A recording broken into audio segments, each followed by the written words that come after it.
Welcome to our channel. Today we how to verify deductible HSA withdrawals with HealthEquity. Quick tutorial step by step clearly.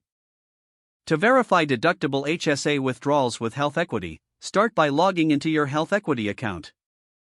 Once logged in, navigate to the main dashboard. Look for the Accounts tab located in the top menu.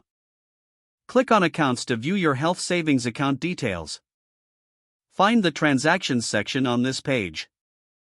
Here, you will see a list of your HSA transactions. Locate the withdrawal you wish to verify. Click on the transaction to open its details.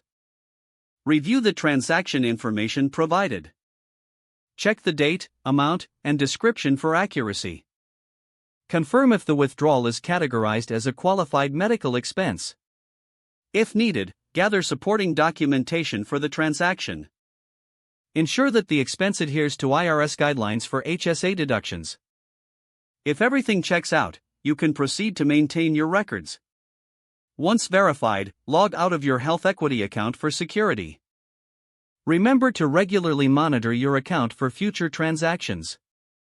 Maintaining accurate records will help streamline your tax filing process. If the page does not load, refresh the browser or try again in a private or incognito window.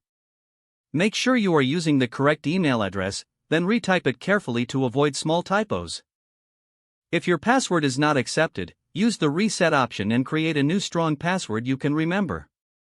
Check your spam folder for verification or security emails, then complete any requested confirmation steps.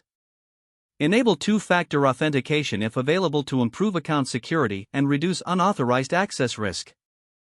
After signing in, review your profile details so your contact information and settings are accurate and current. If you see an error message, note it down and try again after restarting your device and internet connection. Log out when you finish, especially on shared devices, to keep your account and payment information secure. If the page does not load, refresh the browser or try again in a private or incognito window.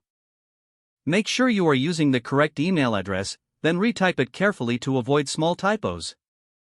If your password is not accepted, use the reset option and create a new strong password you can remember. Don't forget to like this video and subscribe to our channel for more step-by-step tech guides.